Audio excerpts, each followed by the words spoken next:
Antes de se tornar o apóstolo Paulo, o grande missionário que levaria o evangelho aos gentios, ele era conhecido como Saulo de Tarso, um homem temido e violento contra os cristãos. Sua história começa não como um herói, mas como um vilão. Saulo era um fariseu zeloso, instruído aos pés de Gamaliel, um dos maiores mestres da lei em Jerusalém. Ele respirava ameaças contra os discípulos de Jesus e acreditava, com fervor religioso, que perseguir a igreja era um serviço a Deus. O livro de Atos dos Apóstolos, no capítulo 8, versículo 3, revela a crueldade de Saulo. Ele invadia as casas dos cristãos, arrastava homens e mulheres e os lançava na prisão. Ele não apenas consentiu, mas apoiou com entusiasmo o apedrejamento de Estevão, o primeiro mártir da fé cristã. Enquanto as pedras caíam sobre Estevão, que orava por seus algozes, Saulo guardava as capas dos executores. Um detalhe que mostra seu envolvimento direto na perseguição. Mas por que Saulo odiava tanto os seguidores de Jesus? Porque ele acreditava que essa nova seita, o caminho, como era chamado, era uma blasfêmia contra a tradição judaica. Para ele, os cristãos eram hereges que precisavam ser eliminados. Ele obtinha cartas do Sinédrio para prender qualquer um que invocasse o nome de Jesus, mesmo em outras cidades, como Damasco. No entanto, o que Saulo não sabia era que, enquanto ele pensava estar no controle, Deus estava preparando um encontro que mudaria não apenas sua vida, mas o curso da história da igreja.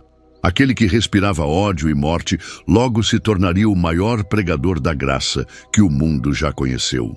A queda do inimigo estava prestes a acontecer, não pela força dos homens, mas pelo poder irresistível de Jesus Cristo. Essa é a primeira grande virada na história de Paulo. O perseguidor que seria perseguido, o assassino que se tornaria mártir, o fariseu orgulhoso que se renderia à humildade da cruz. Tudo começou quando ele, no auge de sua fúria contra a igreja, descobriu que estava, na verdade, lutando contra o próprio Deus. Saulo respirava ainda ódio contra os discípulos do Senhor quando partiu para Damasco, armado de autorização dos principais sacerdotes para prender todos os cristãos que encontrasse. Sua mente estava fechada, seu coração endurecido pela tradição religiosa e pelo zelo cego. Ele marchava confiante, certo de que estava fazendo a vontade de Deus ao perseguir aqueles que seguiam o caminho. Mas no meio daquela jornada de morte, o céu irrompeu na estrada. De repente, uma luz tão intensa quanto o sol ao meio-dia brilhou ao redor de Saulo, derrubando-o no chão. Era uma luz sobrenatural, divina, que o cegou fisicamente, mas que começou a abrir os olhos de sua alma. Enquanto jazia no pó da estrada, atordoado e tremendo, ouviu uma voz que ecoou como um trovão em seu íntimo. Saulo, Saulo, por que me persegues? A pergunta veio carregada de autoridade e, ao mesmo tempo, de uma misericórdia inexplicável. Tentando entender quem falava, Saulo perguntou: "Quem és, Senhor?" E então veio a resposta que mudaria para sempre sua vida: "Eu sou Jesus, a quem tu persegues." Naquele momento, a verdade caiu como um martelo sobre Saulo. Ele não estava apenas perseguindo homens, mas estava lutando contra o próprio Cristo. Aquele que ele pensava ser um impostor crucificado estava vivo, glorificado, e se identificava com sua igreja de tal forma que ferir os seguidores de Jesus era ferir o Senhor. Jesus então deu a Saulo ordens específicas. Levanta-te e entra na cidade, e lá te será dito o que te convém fazer. Os companheiros de Saulo, que ouviam apenas sons confusos, assistiram tudo em silêncio, perplexos. Quando Saulo se levantou, estava cego, fisicamente, mas pela primeira vez, espiritualmente, ele começava a ver. Por 3 dias, ele ficou sem enxergar, sem comer nem beber, em profundo quebrantamento na casa de Judas, na rua chamada Direita. Esses dias de escuridão foram, na verdade, o início de uma nova vida. Enquanto Saulo jejuava e orava, Deus estava preparando um discípulo em Damasco, chamado Ananias, para completar o milagre. O perseguidor da igreja estava prestes a se tornar um vaso escolhido, o instrumento que levaria o nome de Jesus perante os gentios e os reis e os filhos de Israel. O encontro no caminho de Damasco não foi um mero acidente na jornada de Saulo. Foi uma intervenção divina, um golpe de graça que derrubou o orgulho religioso para levantar um apóstolo da misericórdia. A luz que o cegou foi a mesma que dissipou as trevas de seu entendimento. A voz que o derrubou foi a mesma que o levantaria para pregar a fé que antes tentava destruir. Ali, naquela estrada, o maior inimigo da igreja se tornou o maior missionário de Cristo. Enquanto Saulo, cego e quebrantado, orava incessantemente na casa de Judas, em Damasco, o Senhor estava trabalhando em outra parte da cidade. Um discípulo chamado Ananias, homem temente a Deus e cheio do Espírito Santo, recebeu uma visão divina que colocaria sua fé à prova. O Senhor o chamou pelo nome, Ananias, e ele, pronto a ouvir, respondeu: "Eis-me aqui, Senhor." O que veio a seguir foi um dos maiores desafios da vida daquele humilde servo de Cristo. Deus ordenou a Ananias que fosse à casa de Judas na rua direita e procurasse por Saulo de Tarso. O próprio Senhor revelou que Saulo estava orando e que em visão vira um homem chamado Ananias entrar e impor as mãos sobre ele para que recobrasse a vista. Mas Ananias, conhecedor da terrível reputação de Saulo, hesitou. "Senhor, de muitos tenho ouvido acerca deste homem, quantos males tem feito aos teus santos em Jerusalém, e aqui tem poder dos principais dos sacerdotes para prender a todos os que invocam o teu nome." A resposta do Senhor a Ananias foi transformadora. "Vai, porque este é para mim um vaso escolhido para levar o meu nome diante dos gentios e dos reis e dos filhos de Israel." Deus estava revelando seu plano soberano. Aquele que fora o maior perseguidor da igreja seria agora o maior missionário do Evangelho. A obediência de Ananias seria crucial nesse processo divino. Superando seu medo natural, Ananias obedeceu. Ao chegar à casa, impôs as mãos sobre Saulo e disse: "Irmão Saulo, o Senhor Jesus, que te apareceu no caminho por onde vinhas, me enviou para que tornes a ver e sejas cheio do Espírito Santo." Naquele instante, algo semelhante a escamas caiu dos olhos de Saulo e sua visão foi imediatamente restaurada. Mas mais do que a visão física, Saulo recebeu uma nova perspectiva espiritual. Agora via a Cristo como Senhor e a igreja como seu corpo. Imediatamente após ser curado, Saulo foi batizado. As águas do batismo selaram sua conversão, lavando simbolicamente seu passado de perseguição e marcando seu novo nascimento em Cristo. O batismo não foi um mero ritual, mas uma declaração pública de sua nova identidade, de Saulo, o perseguidor, para Paulo, o apóstolo. A partir daquele momento, ele se levantou fortalecido, alimentou-se e recuperou suas forças. Este episódio nos mostra a beleza da obediência divina.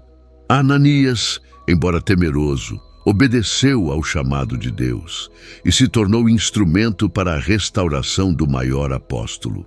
Saulo, por sua vez, experimentou o poder transformador da graça, da cegueira à visão, da morte espiritual à vida abundante, da perseguição à pregação. A cura e o batismo de Saulo marcaram não apenas seu novo começo, mas o início de uma nova era para a Igreja de Cristo, que em breve se expandiria aos confins da terra através daquele que um dia tentou destruí-la. A transformação de Saulo foi tão radical que ecoou como um terremoto espiritual em Damasco.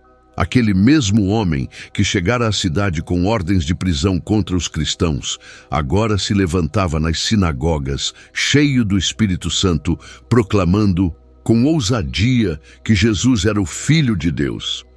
Os judeus que antes eram seus aliados ficaram atônitos. Como podia o perseguidor ter se tornado pregador? O fariseu implacável agora declarava que o crucificado era o Messias prometido. A pregação de Saulo não era teórica, mas fruto de uma experiência pessoal com o Cristo ressurreto. Ele argumentava com tal poder e convicção que os judeus de Damasco ficaram perplexos e sem resposta. A ironia divina se revelava. O erudito que antes usava seu conhecimento para combater a fé, agora empregava toda a sua erudição para defendê-la. Mas essa mudança radical tinha um preço. Os mesmos líderes religiosos que antes lhe davam autorização para prender cristãos, agora conspiravam para matá-lo. Os judeus ficaram tão enfurecidos com a conversão e pregação de Saulo que vigiavam as portas da cidade dia e noite, determinados a matá-lo. O caçador havia se tornado caça. O perseguidor agora era perseguido. Mas Deus, em sua providência, usou os próprios discípulos que Saulo pretendia prender para salvá-lo. Eles o desceram num cesto por sobre o muro da cidade, durante a noite. Que cena impressionante! O orgulhoso fariseu, que chegara a Damasco como importante representante do Sinédrio, agora fugia humildemente num cesto, dependendo daqueles que antes desprezara. Esta virada dramática revela o custo do discipulado genuíno.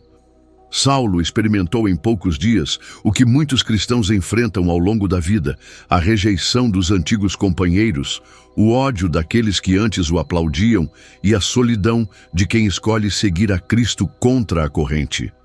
Mas em meio a tudo isso, ele descobriu algo mais precioso: a comunhão com os santos que antes perseguia e a presença do Senhor que o chamara. A fuga de Damasco não foi derrota, mas o primeiro passo de uma jornada que levaria o Evangelho aos confins do mundo. O preço que Saulo pagou, perder seu status, sua reputação, sua segurança, não se comparava à glória que lhe seria revelada. Ele que outrora respirava ameaças, agora aprendia a respirar graça. O verdugo dos cristãos se tornara seu irmão e em breve seria seu principal líder. Assim como seu mestre, ele estava aprendendo que servir a Deus muitas vezes significa trocar a aprovação dos homens pela comunhão com Cristo e os aplausos do mundo pela coroa da vida. Após sua fuga de Damasco, Paulo chegou a Jerusalém com um coração cheio de zelo pelo Evangelho, mas encontrou portas fechadas e corações desconfiados. Os discípulos não conseguiam acreditar que aquele era o mesmo Saulo que havia aterrorizado a igreja, que respirava ameaças contra os santos e que assistira ao apedrejamento de Estevão. Para eles, sua conversão parecia uma armadilha elaborada.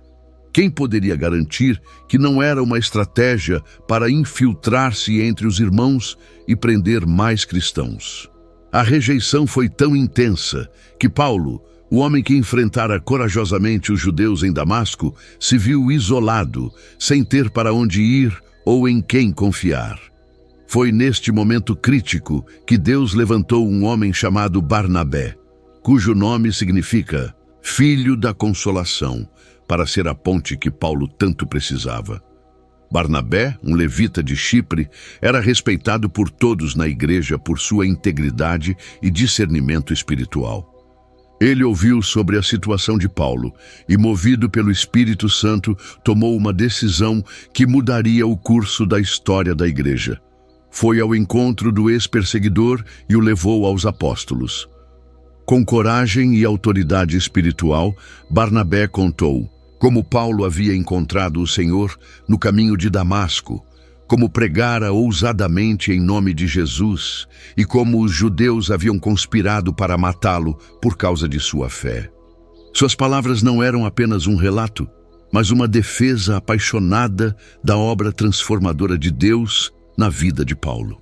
Barnabé viu além das suspeitas e temores. Ele enxergou o vaso escolhido, o instrumento que Deus preparara para levar o evangelho aos gentios. Graças à intervenção de Barnabé, os apóstolos Pedro e Tiago finalmente receberam Paulo e reconheceram sua conversão genuína. Foi um momento crucial de restauração e aceitação. Paulo, que antes estava sozinho e rejeitado, agora tinha não apenas a confiança dos líderes da igreja, mas também um amigo leal em Barnabé. Alguém que creu nele quando ninguém mais acreditava. Esta passagem revela um princípio poderoso. Deus nunca transforma uma vida para deixá-la isolada. Ele sempre prepara Barnabés, pessoas cheias do Espírito e de discernimento, para serem pontes de restauração. Barnabé não apenas apresentou Paulo aos apóstolos, mas anos depois o levaria para Antioquia, onde juntos ensinariam a igreja, e posteriormente seriam enviados como os primeiros missionários. Aquele gesto de fé em um ex-perseguidor foi o início de uma parceria que expandiria o evangelho até os confins da terra. Deus estava prestes a sacudir o mundo através daquele que um dia tentara silenciar a igreja. Após anos de preparação em Tarso, Paulo foi buscado por Barnabé para ajudar no florescente trabalho em Antioquia, onde os discípulos foram chamados cristãos pela primeira vez. Foi ali, durante um tempo de jejum e oração, que o Espírito Santo falou claramente: "Separai-me a Barnabé e a Saulo para a obra a que os tenho chamado." Assim começou a primeira das 3 viagens missionárias que levariam o Evangelho através do Império Romano, transformando perseguidores em pregadores e sinagogas em igrejas. A primeira viagem partiu de Antioquia rumo a Chipre, terra natal de Barnabé, e depois para a Ásia Menor. Em Chipre, enfrentaram o falso profeta Bar-Jesus, um mágico que tentava impedir a fé do procônsul Sérgio Paulo. Foi ali que Paulo, cheio do Espírito Santo, cegou temporariamente o feiticeiro, um ato simbólico que ecoava sua própria experiência de conversão. Ao chegarem a Antioquia da Pisídia, Paulo fez um discurso magistral na sinagoga, traçando toda a história de Israel até chegar a Jesus, o Salvador prometido. A mensagem impactou tanto que no sábado seguinte, quase toda a cidade se ajuntou para ouvir a palavra de Deus, despertando a inveja dos judeus que começaram a persegui-los. Em Listra, após curar um homem aleijado desde o nascimento, a multidão aclamou Barnabé como Zeus e Paulo como Hermes, tentando oferecer-lhes sacrifícios. O mesmo povo que quis adorá-los, instigado pelos judeus de Antioquia e Icônio, logo depois apedrejou Paulo até o darem por morto. Mas o apóstolo se levantou e voltou para a cidade, uma demonstração da resiliência que marcaria seu ministério. Segunda viagem começou com uma divergência entre Paulo e Barnabé sobre levar João Marcos, resultando na separação dos 2 companheiros.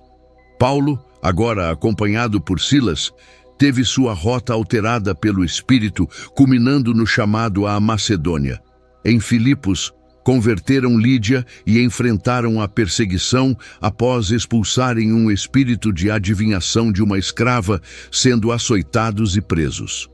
Mas mesmo na prisão, cantavam louvores, e um terremoto divino não só abriu as cadeias, como converteu o carcereiro e sua família.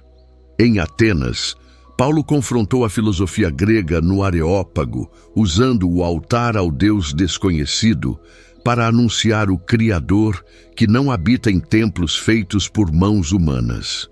Em Corinto, estabeleceu uma base missionária com Priscila e Áquila, permanecendo 18 meses e escrevendo as primeiras cartas aos Tessalonicenses. A terceira viagem focou em Éfeso, onde Paulo realizou milagres extraordinários e enfrentou a revolta dos ourives liderados por Demétrio. Foi durante este período que escreveu suas principais epístolas, Organizou a coleta para os santos em Jerusalém e recebeu profecias sobre as cadeias que o aguardavam. Cada cidade, cada perseguição, cada conversão era parte de uma revolução espiritual que transformava o Império Romano de dentro para fora. As viagens missionárias de Paulo não foram meras expedições geográficas, mas o avanço estratégico do reino de Deus, onde prisões tornavam-se púlpitos, perseguições viravam propaganda involuntária do Evangelho, e as cartas escritas nas cadeias se tornavam escrituras sagradas. O perseguidor transformado tornara-se o arquiteto da expansão cristã, provando que o sangue dos mártires é semente da igreja. A vida missionária de Paulo foi marcada não apenas por milagres e conversões, mas por um sofrimento intenso que ele abraçou como parte de seu chamado. Em sua própria descrição aos Coríntios, o apóstolo revelou o preço que pagou pelo Evangelho. 5 vezes recebi dos judeus uma quarentena de açoites menos 1. 3 vezes fui espancado com varas. 1 vez fui apedrejado. 3 vezes sofri naufrágio. 1 noite e 1 dia passei no abismo. Cada cicatriz em seu corpo contava uma história de fidelidade inabalável a Cristo, mesmo quando as forças humanas se esgotavam. As prisões de Paulo não foram incidentes isolados, mas parte integrante de seu ministério. Em Filipos, após libertar uma escrava possessa, ele e Silas foram açoitados com varas e lançados no cárcere interior com os pés presos no tronco. Mas ali, à meia-noite, quando a dor física deveria silenciá-los, eles cantavam hinos a Deus. E o terremoto que se seguiu não apenas abriu as prisões, mas o coração do carcereiro e sua família. Em Jerusalém, foi preso após um tumulto no templo, acusado falsamente de introduzir gentios no lugar santo. Dali em diante, passou anos encarcerado, primeiro em Cesareia, sob Félix e Festo, depois em Roma, onde mesmo acorrentado, pregava aos soldados da guarda pretoriana. O apedrejamento em Listra foi um dos momentos mais brutais, arrastado para fora da cidade, dado como morto, mas levantado milagrosamente para continuar sua missão. Os naufrágios que sofreu, especialmente o último rumo a Roma, mostraram sua resiliência. Após 2 semanas em tempestade, sem comer, encorajou todos do navio, com a fé de que nenhum perderia a vida. Mas Paulo não via essas provações como derrotas. Escrevendo aos filipenses da prisão, declarou: "Quero que saibais, irmãos, que as coisas que me aconteceram têm antes contribuído para o progresso do Evangelho. Suas cadeias tornaram-se plataformas missionárias, suas defesas perante governadores, oportunidades para pregar a reis, e suas cartas escritas na prisão, Efésios, Filipenses, Colossenses, Filemão, tornaram-se colunas da fé cristã." O apóstolo compreendia um paradoxo divino: quando sou fraco, então é que sou forte. Seus flagelos não eram sinais do abandono de Deus, mas credenciais de autenticidade. Trago no corpo as marcas de Jesus. Enquanto os falsos apóstolos buscavam glória, Paulo glorificava-se em suas fraquezas, pois nelas o poder de Cristo se manifestava plenamente. Sua teologia do sofrimento revelava uma verdade transformadora. As cadeias podem prender o servo, mas nunca a palavra. As chibatadas podem marcar a carne, mas não podem silenciar o testemunho. E a morte física é apenas a porta para a coroa da vida. Enquanto as correntes rangiam em seus pulsos e os soldados romanos faziam a guarda, Paulo transformou seu cativeiro em um santuário literário onde nasceram algumas das palavras mais revolucionárias da história humana. Acorrentado como criminoso, mas livre no espírito, ele ditava aos seus cooperadores, Timóteo, Lucas, Tíquico e outros, cartas que atravessariam séculos, moldando a fé, a ética e a teologia cristã. Na prisão em Roma, sob a constante ameaça de execução, escreveu aos Filipenses: tudo posso naquele que me fortalece, uma declaração que ecoaria por gerações como o hino da dependência divina. Em Cesareia, enquanto aguardava julgamento, provavelmente escreveu aos Efésios sobre o eterno propósito que Deus realizou em Cristo Jesus, nosso Senhor, revelando mistérios ocultos desde a fundação do mundo. Cada epístola surgia como resposta a crises específicas das igrejas, mas transcendia seu contexto imediato para se tornar escritura inspirada. Aos Gálatas, combateu os judaizantes com fogo apostólico. Maravilho-me de que tão depressa estejais desertando daquele que vos chamou na graça de Cristo. Aos Coríntios, tratou de escândalos morais e divisões com a autoridade de quem fundara a igreja. Não me envergonho do Evangelho, porque é o poder de Deus para a salvação de todo aquele que crê. Aos Tessalonicenses, consolou os perseguidos com a bendita esperança da vinda de Cristo. Os mortos em Cristo ressuscitarão primeiro, depois nós, os vivos, seremos arrebatados juntamente com eles nas nuvens.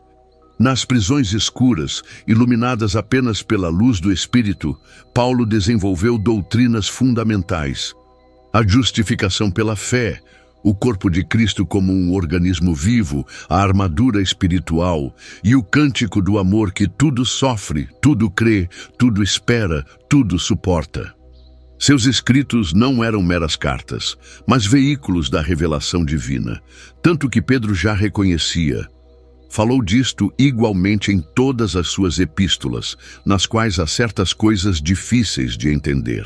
O mais extraordinário é que Paulo via suas limitações físicas como oportunidades para a expansão da palavra. Quero que saibais que as coisas que me aconteceram têm antes contribuído para o progresso do Evangelho. Suas correntes converteram soldados da guarda pretoriana. Suas defesas diante de governadores foram sermões públicos, e suas cartas, escritas como respostas locais, tornaram-se mananciais de verdade para todas as eras. O apóstolo que outrora perseguia os cristãos agora, preso, construía com tinta e pergaminho a estrutura doutrinária da igreja que jamais seria abalada. A última viagem de Paulo começou não como missão evangelística, mas como prisioneiro a caminho do tribunal mais poderoso do mundo, o de César em Roma. Após anos preso em Cesareia, onde defendeu sua fé diante de Félix, Festo e o rei Agripa, Paulo apelou como cidadão romano ao julgamento do imperador. O que parecia ser uma decisão jurídica estratégica transformou-se num plano divino para levar o evangelho ao coração do império.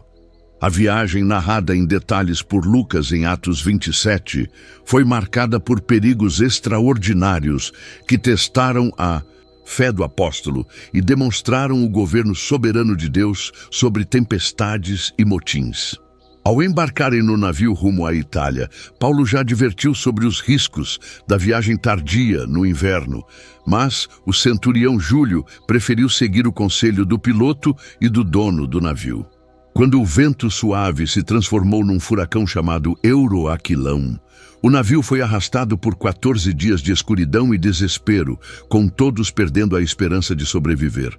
Foi então que Paulo, que há anos carregava no corpo as marcas de naufrágios anteriores, levantou-se como porta-voz de Deus.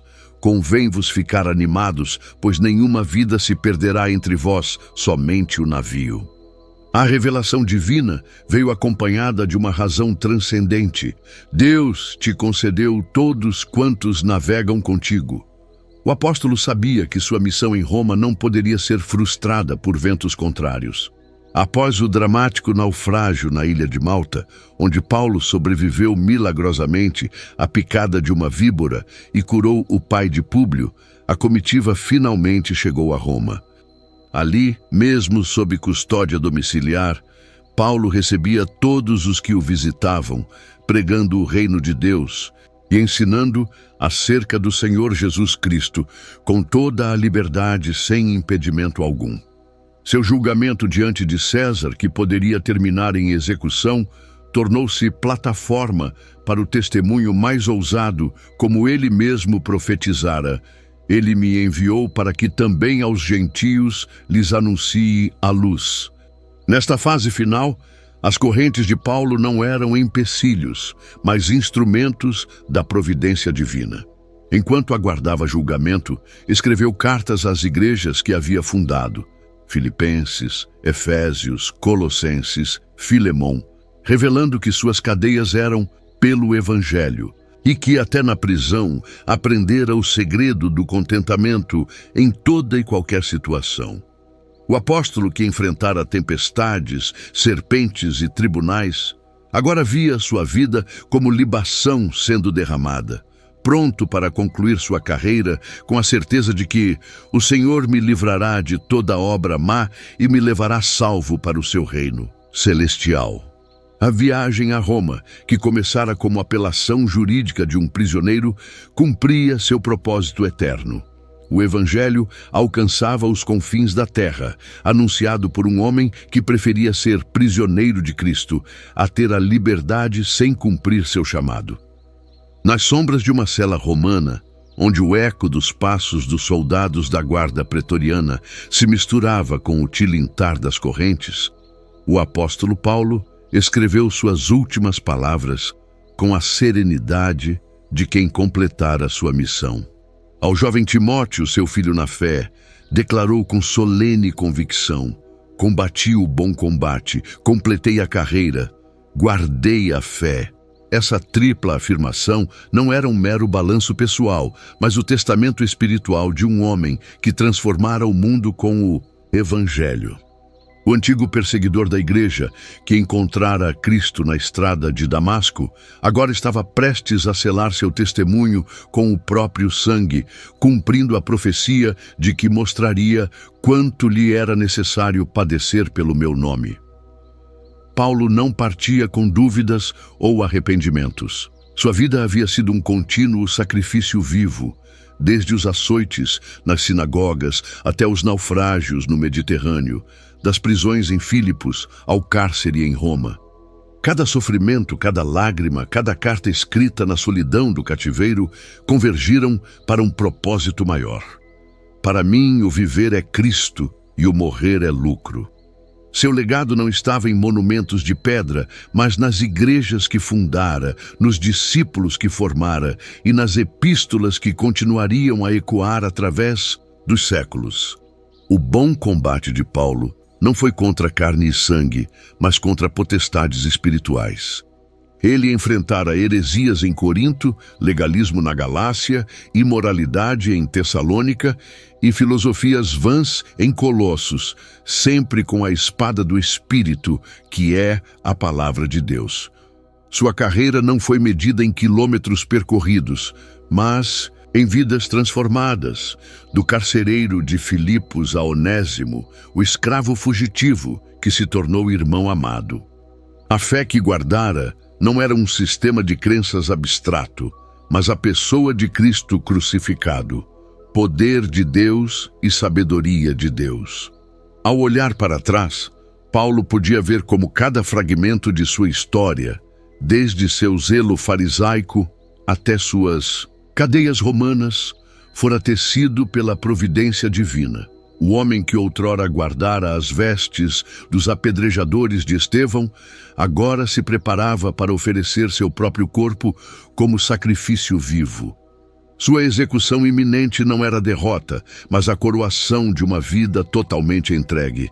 Já agora, a coroa da justiça me está guardada, a qual o Senhor, justo juiz, me dará naquele dia. O legado de Paulo transcendeu sua morte. Suas cartas, escritas sob a inspiração do Espírito Santo, tornaram-se colunas da doutrina cristã. Sua teologia da graça, desenvolvida em Romanos e Gálatas, seria o alicerce da reforma protestante. Seu método missionário, registrado em Atos, inspiraria gerações de evangelistas. E seu martírio em Roma, segundo a tradição, regaria com sangue a semente da igreja que conquistaria o próprio império que o matara.